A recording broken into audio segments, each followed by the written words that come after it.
God bless the United States Navy.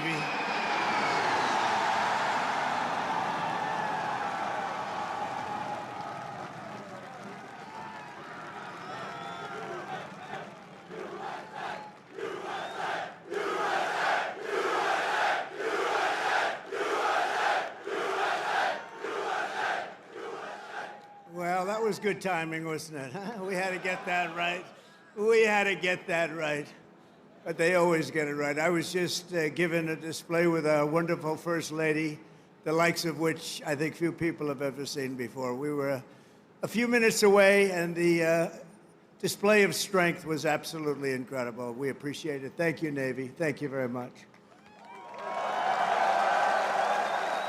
And I want to thank our magnificent First Lady for that introduction. People love our First Lady. They do. And let me say to all of the incredible sailors on this pier, it's great to be with the fleet, the fleet. And let's also give a very special thanks to the shipmates who put on that spectacular display of Navy dominance. And that's what it was dominance. And bravo, Zulu. You know what that is? Bravo, Zulu. You know, a lot of people don't. That it's a true honor to be here with the thousands of our nation's finest sailors at the largest naval facility in the entire world. It's the largest, and I would say more importantly, it's the best, okay? It's both the Norfolk Naval Base. Thank you very much. The largest, and it's the best. We're gathered on this storied waterfront to celebrate 250 years of strength, tenacity, and unwavering courage by the greatest fighting force even. And that's true. No matter where you go, no matter where you go, no matter what you even think about, there's nothing like the fighting force that we have. Roam the seas, it's called the United States Navy, and there's nothing in the world like it. Nothing, not even close. You read stories, they don't have it. Let me tell you, we check it closely. We check it closely. Docked beside us today are a combined 150,000 tons of pure American naval supremacy, and two colossal reasons why no one should ever want to start a fight with the USA. They won't fight. We're putting out a lot of fights, so do you see that? We're going to be close to number 8. Number 8. We don't want to send you into battle unless it's necessary, right? We're putting out a lot of fires. Maybe some of you will be angry. You'll say, what's he doing? We want to fight. You know what? If we can solve them the way I'm solving them, we solve 7. We have another one that's taken 3,000 years, and we're pretty close, but I don't want to talk about it until it's done. But let's give a big round of applause to the men and women of the majestic USS Kearsarge. Thank you. And let's hear it for the sailors of the USS Harry S. Truman.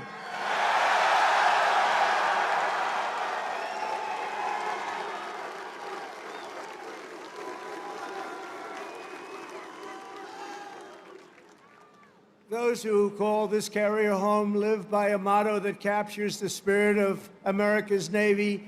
It's very simple. The words, give 'em hell, and we do give 'em hell. For 2.5 centuries, that is what every generation of American sailors have done. You've conquered raging oceans and braved ferocious storms to vanquish America's enemies on the high seas and distant shores. You've beaten mighty warships into twisted wrecks of steel. You've splintered vast armadas and sent the mangled pride of empire sinking into oblivion. You've surged the waters thick and danger, blood, brine, and through it all, the United States Navy has kept the stars and stripes soaring high and proud above those big, magnificent waves. You love doing it too. There's not a thing in the world that you'd rather do, is there? Is there? No. I like your life better than mine, I have to be honest with you. Sailing on those beautiful waters all the time, you're so lucky. Because the American sailor never quits, never fails, and never, ever lets us down. They've never let us down. Thank you. Thank you. And we're honored to be joined today by service members representing every part of this great naval tradition. Our incredible surface warriors are the reason America's enemies tremble at the sight of a Navy ship haze gray or underway.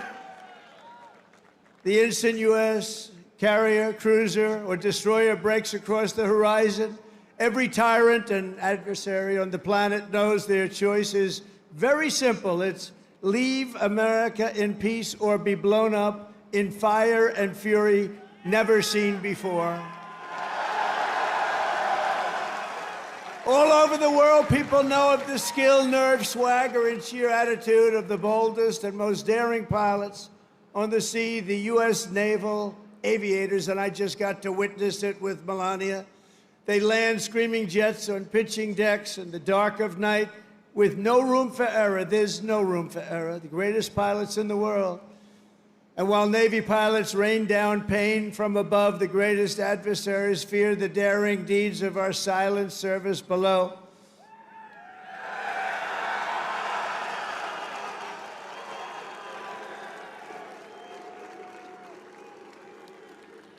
They prowl and strike from crushing depths, unseen, undetected, and unstoppable. They are our brave submariners. Where are the submariners here? And they are brave. The most lethal weapon in the world, I will tell you, nobody knows where it is and what it carries. There's nothing that carries weaponry like that. And we're 25 years ahead of any other country when it comes to submarines. Nobody's even close. Nobody can match us. No roll call of Navy warriors would be complete without recognizing some of the fiercest and most elite commandos in the history of war. They are the toughest, and there's nobody tougher. There's just nobody. That's what they tell me. There's nobody tougher. Called the Navy SEALs. What do you think about the Navy SEALs? Where are the Navy SEALs? We're not going to mess with the Navy SEALs. They are great. Thank you very much. Incredible people. And of course, our enemies have learned to dread that special cast of warriors who have charged forward almost everywhere America has seized a stronghold or stormed a beachhead. They call themselves the Leathernecks, the Jarheads, the Devil Dogs, but we revere them as the United States Marines.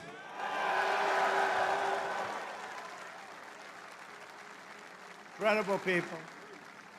Incredible people. With us today are some of those who have led these exceptional men and women. They've led them like nobody else. And I'll tell you, a person I'm very, very proud of, he has stepped up and he's hitting home run after home run. They love him. I want to introduce again a man who's just exceptional. I'm so happy with this choice. Secretary of War, Pete Hegseth. Thank you, Pete. Doing a job. I said, Pete, what do you think? You know, we used to call it Secretary of War, the Department of War, the War Department. Now we call it Defense. And I don't know, would you ever want to, you know, we won World War I. We won World War II. We won everything in between. We won everything before. And all of a sudden, they decide to change the name. They went woke then, too, you know. Woke is a long-term word.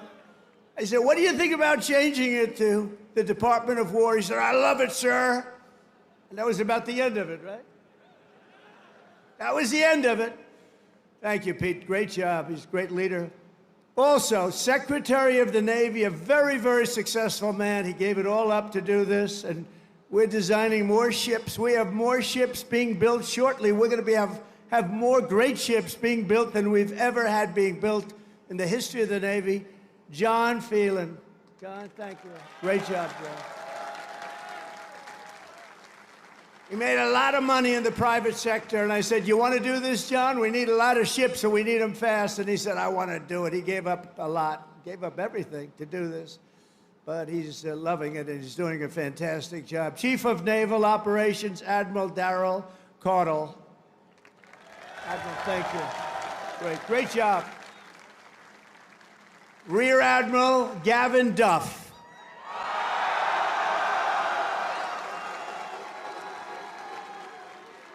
And along with so many different people here, I could introduce them all day long. I don't want to do that because we got to get to business, talking a little bit about war and peace. But along with your great officers here at Norfolk Naval Base, Vice Admirals John Gumbleton. John, thank you. Thank you, John, great. Young guy. You're a young guy. Great. Doug Perry and Rob Goucher. Thank you. And a very special thanks to a man who just got a 93% approval. He runs the Veterans Everything, I call it. He's Veterans Everything. The VA Secretary Doug Collins. He's doing great. Thank you, Doug. Doing a great job. Ambassador Monica Crowley. Monica, thank you very much. A man that everybody loves. He was my doctor in the White House, and I got to know him very well. He was also the doctor for Barack Hussein Obama. Have you heard of him? And he was the doctor for a man named Bush. And at a press conference, they asked him, who's in the best shape? Who's the healthiest? Who's the strongest? Who's the best physical specimen of the three? He said, that's easy. President Donald Trump. And I said, I love this guy. I said, I love him. Ronnie Jackson, he's now a congressman, as you know. So he was an admiral. He was the chief doctor. He was the whole boss of doctors. And now he's a very, very successful congressman from Texas. Thank you, Ronnie, very much. And I appreciate those words. I'll never forget them. Jen Kiggins. Jen, thank you. John McGuire. Rob Whitman. Dan Crenshaw, Derek Van Orden. These are unbelievable, talented people that are with me, and they fight. Thank you very much, fellas. Thank you. Thank you very much, darling. These are great Congress. I say Congress warriors. That's what you have to be today to be in Congress if you're going to make it. I also want to recognize all of the newly pinned chief petty officers. You got a lot of them here today. I had to approve it. Who recently earned their anchors and now bear their venerable title, Navy Chief. Navy Chief. Thank you, Navy Chiefs. Let's also express the gratitude of our entire nation to every Navy veteran who has come out to honor this big anniversary. We see so many veterans. I saw backstage, I was shaking hands with veterans all over the place. And they are great. And they're respected and they're loved. Thank you very much. Stand up if you'd like. Thank you very much.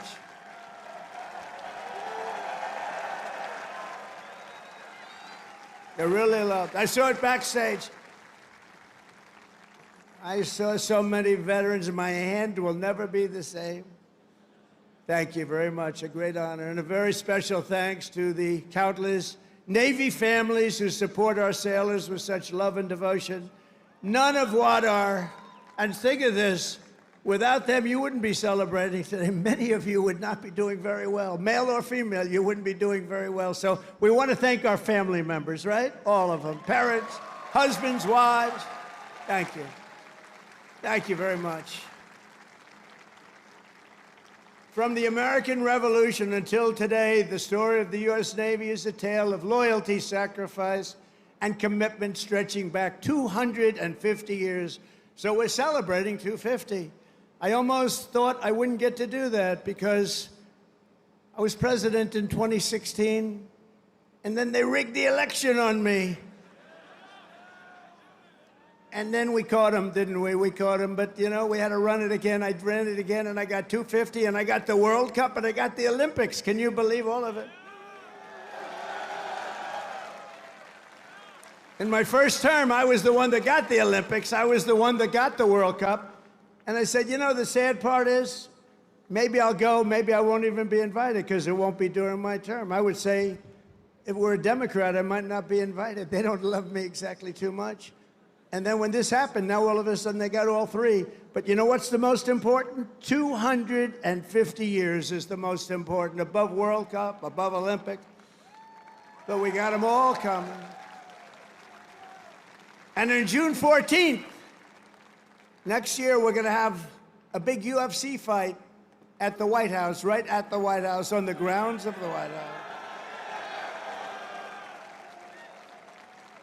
When the Continental Congress formed a fleet of just 2 ships in October 1775, many scoffed at their chances against the most powerful empire on earth.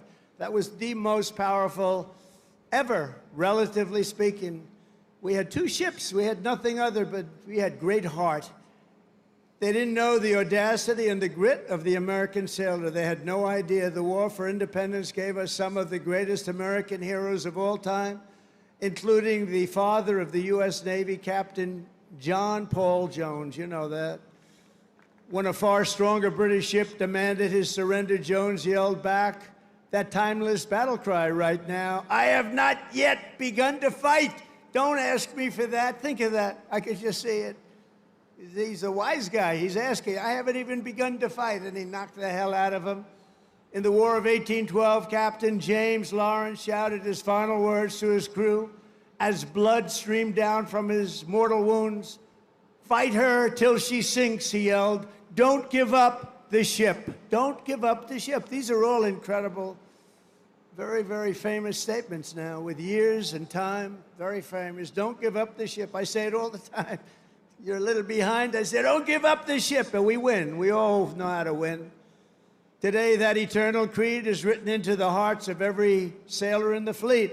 America's Navy never, ever gives up the ship, right? We never give it up. Another titan of the early Navy was the great Commodore Arthur Sinclair. He defeated the French in the Caribbean battle, and then he went to work on the Barbary pirates off the coast of Tripoli and raided British forces when they were so powerful in 1812, the War of 1812.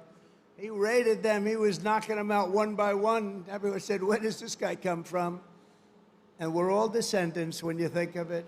Commodore Sinclair went on to become the commanding officer here at the Naval Station Norfolk, right here, where he founded a nautical school for officers that eventually became the one and only U.S. Naval Academy.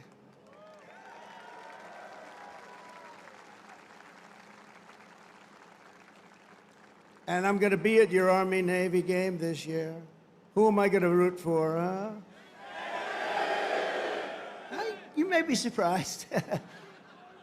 It's going to be great. We're going to be here. Generations of the Commodore's descendants have forged their own towering legacies of service in the Navy, and we're joined today by his 5th great-grandson, Commander Link Mustin. Where is Mustin? Commander Mustin, where are you? He's here. Wow, look at this handsome guy.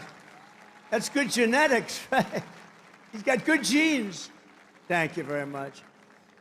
Commander, thank you for continuing a family tradition that has endured for 2.5 centuries. Can you believe that, huh? I wonder if they were as good looking as you. I doubt it. You just got better with age, right? Congratulations. Is that young man your boy? Wow. He beat you. They beat you. That's what we want to see. Over the generations, our Navy sailors raised Old Glory above the streets of Veracruz, sent the Spanish fleet to its watery grave in Manila Bay, and buried the vicious German wolfpacks at the bottom of the sea. Those were vicious, vicious wolfpacks. They were brutal. They were hitting us hard, and then we came up with the answer, didn't we? We came up with the way to knock them out, and we were knocking them out so fast they didn't know what to do. It was really the end once we discovered the secret through some brilliant minds. A lot of them are descendants of the people here right now. In every era of conflict, the Navy has never failed to hunt, kill, and to win. Never failed. Never failed.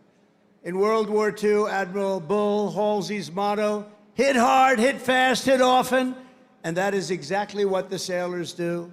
One of those warriors was Submarine Commander Eugene Fluke, who sent more Japanese tonnage to the ocean floor than any other man in history.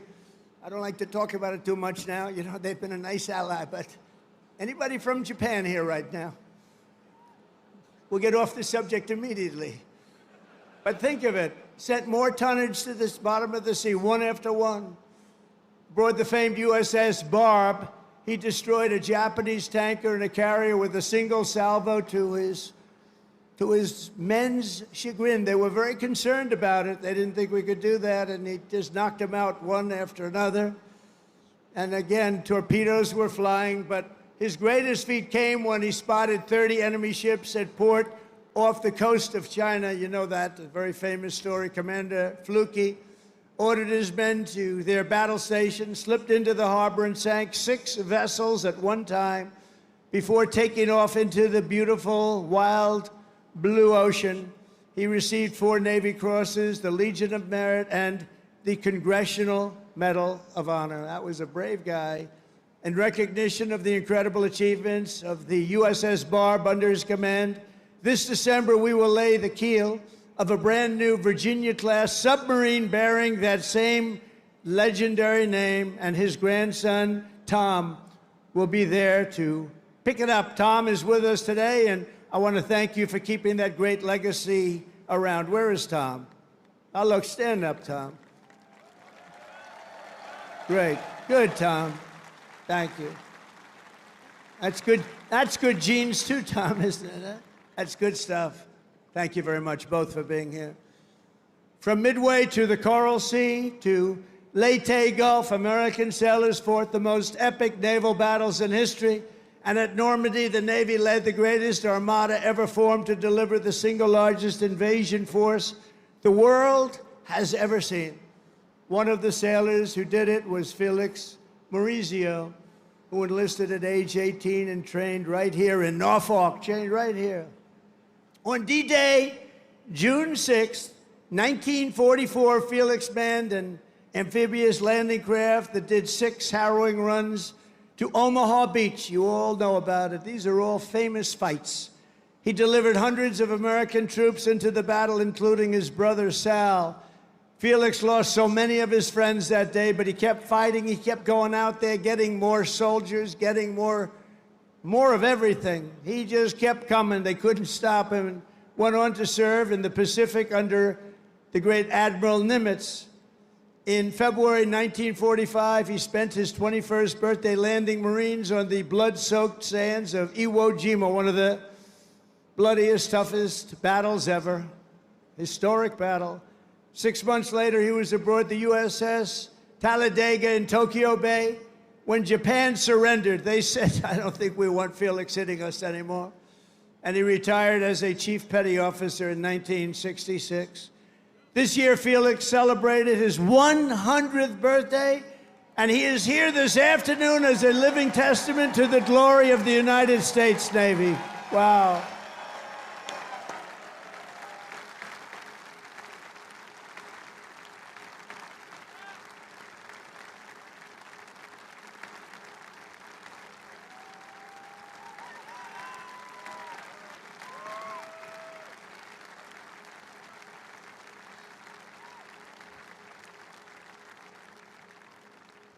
That's great. He looks good. Felix, you look better than I do. I'm not happy about this, Felix. Nah, they don't want to mess around with him. And Felix, we salute you. Thank you very much. Incredible. 100 years. In Korea, American sailors and Marines carried out the daring landing in Incheon and flew more than 250,000 combat sorties against the enemy. It was an amazing effort. In Vietnam, the Navy unleashed Operation Rolling Thunder and deployed a brand new unit, the Navy SEALs, to tear up Mekong River Delta. Problem with Vietnam, we stopped fighting to win. We would have won easy. We would have won Afghanistan easy. We would have won every war easy. But we got politically correct. Let's take it easy. We're not politically correct anymore, just so you understand. We win. Now we win. We don't want to be politically correct anymore. And history will never forget that it was the SEALs who stormed the compound at Osama bin Laden and put a bullet in his head. Remember that? And please remember, I wrote about Osama bin Laden exactly 1 year ago, 1 year before he blew up the World Trade Center. And I said, you got to watch Osama bin Laden. And the fake news would never let me get away with that statement unless it was true. But I said 1 year before to Pete Hegseth, I said 1 year before, where's Pete? In the book, I wrote, whatever the hell the title, I can't tell you. But I can tell you there's a page in there devoted to the fact that I saw somebody named Osama bin Laden, and I didn't like it, and you got to take care of him. They didn't do it. A year later, he blew up the World Trade Center. So we got to take a little credit because nobody else is going to give it to me. You know the old story? They don't give you credit, just take it yourself. And it was the U.S. Navy that dumped his wretched corpse off the decks of the Carl Vinson to sink into the dark abyss. The Navy's central role in the defense of our liberty continues to this day. Just a few months ago, the Ohio-class guided missile submarine played an indispensable part in one of the most spectacular military feats the world has ever seen, the obliteration of Iran's nuclear sites in Operation Midnight Hammer. How did that work out? Pretty good, right?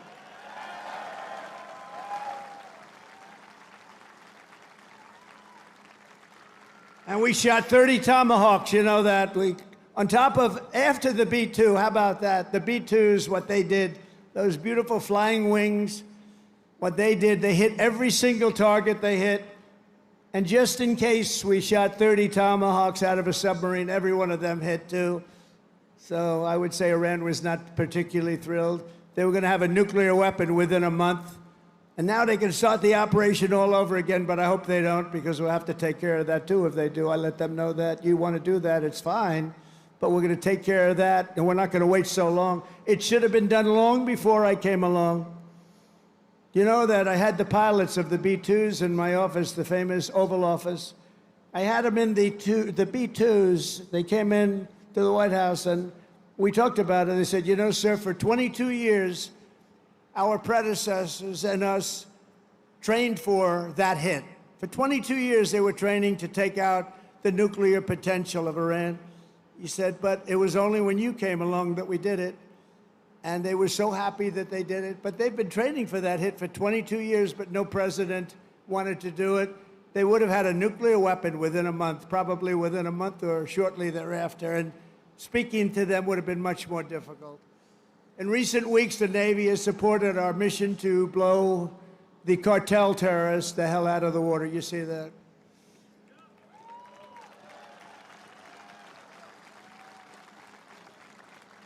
And you know, there are no boats in the water anymore. You can't find any. We're having a hard time finding them.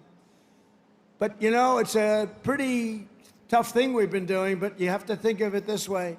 Every one of those boats is responsible for the death of 25,000 American people and the destruction of families. So when you think of it that way, what we're doing is actually an act of kindness. But we did another one last night. Now we just can't find any. You know, it's the old story. We're so good at it that there are no boats. In fact, even fishing boats, nobody wants to go into the water anymore. Sorry to tell you that. But it's, we're stopping drugs coming into America, if that's okay. We're stopping drugs at a level that nobody's ever seen before. Last year, we lost, I believe, 300,000 people. And that's not talking about the destruction to families. Every one of us knows families that have been destroyed because the son, daughter, even mothers and fathers are destroyed by the fentanyl pouring in and drugs pouring in. Well, they're not coming in by sea anymore, so now we'll have to start looking about the land because they'll be forced to go by land. And let me tell you right now, that's not going to work out well for them either. And it was the Truman carrier strike group that unleashed American fury on the Houthi terrorists in the Red Sea.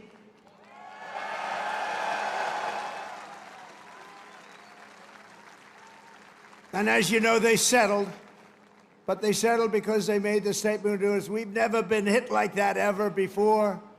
And earlier this year, conducted the single largest airstrike from an American carrier in history. That was the largest ever. I want to express my personal thanks to every single sailor who contributed to these phenomenal victories. We only know victory. We're only going to know victory. We don't want to know the other word. We want to know victory. We're going to have great victories in the years to come. Well, at least for almost 3.5 years, we're going to have great victories. I want to thank a group of women from North Carolina. Look at these great. Will you stand up, please? These beautiful women have followed me.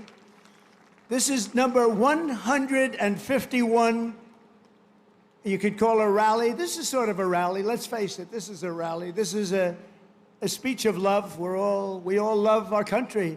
But that group is from North Carolina. They're up to about 151 visits. They have a whole group of them. I never see their husbands. I don't know what's going on with their husbands. I assume, do they still love you, the husbands? Yes, good. But I want to thank you. 151, they've been following me since 2016, and you look even better now than you did then. But I want to thank you very much. It's a really group. They love our country. They like Trump, but you know what they really do? They love our country. And we have the right policy, right? We have policy. We don't want crime. We don't want men playing in women's sports. We don't want transgender for everybody. We don't want to have open borders where millions of people come into our country from jails, from prisons, from mental institutions and insane asylums, drug dealers, murderers. 11,788 murderers were allowed to come into our country. A lot of them are gone. And by the way, Washington, D.C. is a safe place right now. It went from one of the most dangerous cities in our country, can you believe that, to probably the safest, among the safest in our country. Nobody's being hit anymore. It's very safe, and I want to thank you. A lot of the people here have helped. A lot of the people in the audience are people that have straightened them out. It took 12 days, think of that. Now we're in Memphis. We're doing the same thing in Memphis, and we're going to Chicago. You know, we have a governor that thinks it's wonderful when 50 people in a short period of time were murdered in Chicago. Over 200 people were hit. And so we send in the National Guard. You know what? We send in what's ever necessary. People don't care. They don't want crime in their cities. And we're doing it, and we're doing it well. We're doing it like nobody's ever done it before. So I just want to tell you, you're very close to D.C. The restaurants are thriving. The restaurants were dying. They were closing one after another. Now they're thriving. They're opening up beautiful new restaurants. Washington, D.C. is safe. And I even went there and had dinner the other night. And I stood right smack in the middle of the street. Secret Service was thrilled. And I gave a news conference. It's a safe place now. Washington, D.C., it's always going to be. Our nation's capital is always going to be safe. We're never going to let that happen again, what happened there. One of the most beautiful places. We're doing a big beautification program. It'll take me very little, very short. But we're doing a beautification program to go along with the security and safety. We're getting rid of the graffiti, the potholes, the broken medians between roads. We're doing a real job, and you'd be proud of it. I think everybody here is proud of it, frankly. That's our nation's capital, and that has to be clean, beautiful, and safe. The U.S. Navy always stands for America. As your commander-in-chief, I will always stand for you. I promise you that. You know that. That's why you voted for me in numbers that nobody's ever seen before. And I want you to know that despite the current Democrat-induced shutdown, we will get our service members every last penny. Don't worry about it. Don't worry about it. Don't worry about it. Do not worry about it. It's all coming. It's coming. And even more because I'm supporting the across-the-board pay raises for every sailor and service member of the United States Armed Forces. But we have to take care of this little gnat that's on our shoulder called the Democrats. They want to give all of our money to illegal aliens that pour into the country. And, you know, I have a bigger heart than they do. But the problem is when you do that, they come in by the millions. Everybody wants that, so you can't do it. But I've also pledged the largest ever investment in our military's history. We're spending over $1 trillion. We've never had anything like that before. $1 trillion on our military, and that includes, along with your Secretary of the Navy and Pete Hegseth, we're going to be building lots of ships and doing a lot of things that you haven't seen happen for 35 years. We'll soon revitalize our once great shipyards with hundreds of billions of dollars in new investments and people coming from all around the world, and they're going to build ships in America. We want them built in America. And as I told our generals and admirals last Tuesday, we are getting wokeness the hell out of our military. It's gone. It's really gone. I don't know that it was ever really here. I think some of the top people had it. I knew a few of them that they were major losers. But they were losers. Unlike our great general, the chairman of the Joint Chiefs of Staff, who may be here, Dan Raisin Cain. You know Raisin Cain? When I heard his name, I said, that's the guy I'm looking for. But he's been an amazing warrior, and you know he was the one headed up the attack on Iran. And everything he's touched has turned out great. He knocked out ISIS. So I was told it would take 4 to 5 years to beat ISIS. When he came on board, he did it in 4 weeks. We knocked him out in 4 weeks. 100% of the ISIS caliphate. Is Dan Kane here? He is, you know why? Because he's working.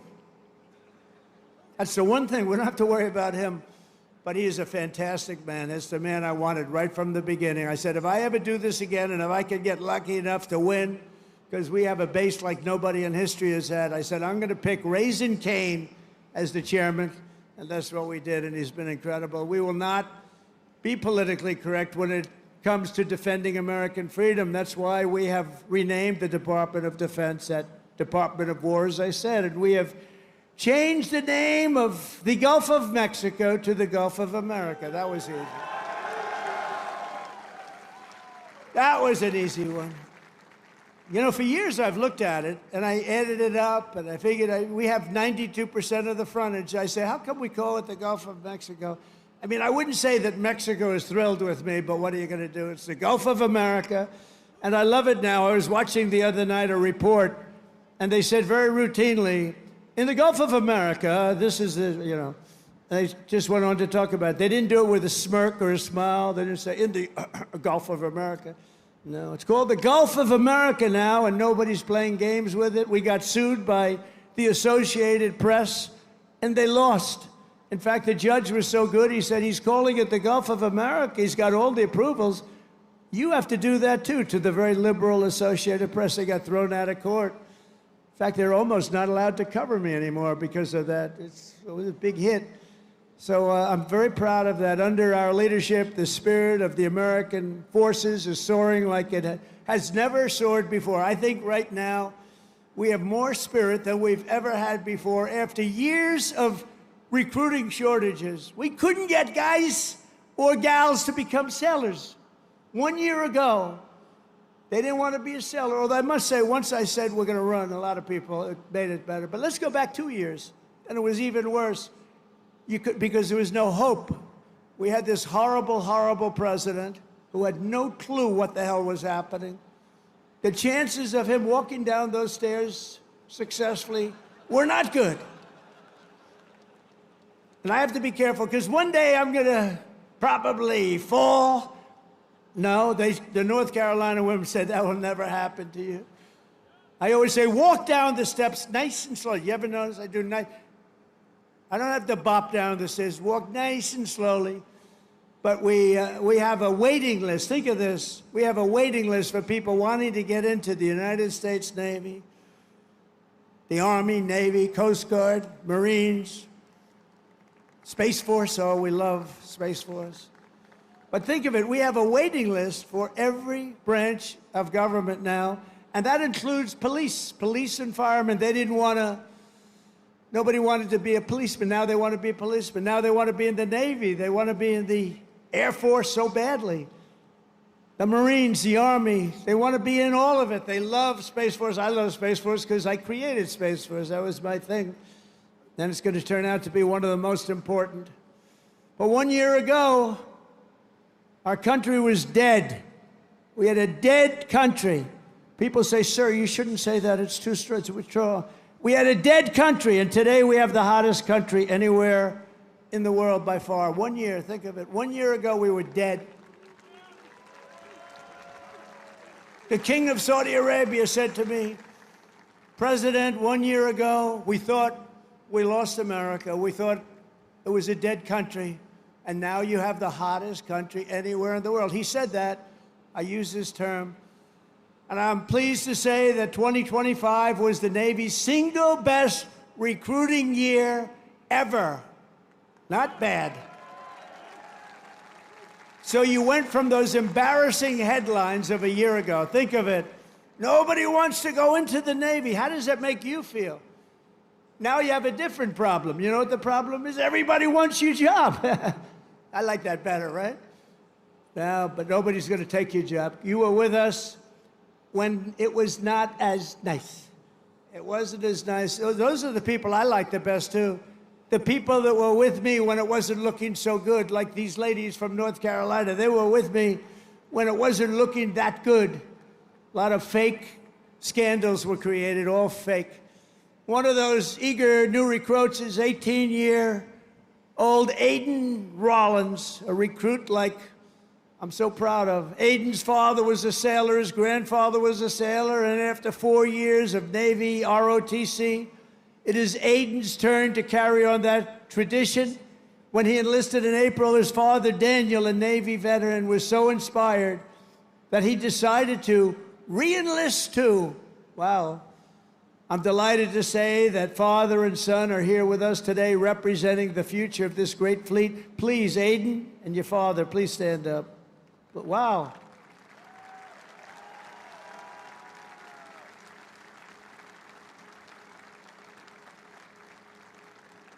Wow, that's a good-looking family, I tell you. Thank you both. That's a great story. Beautiful. Your father looks pretty young, Aiden. I mean, he's a young-looking guy.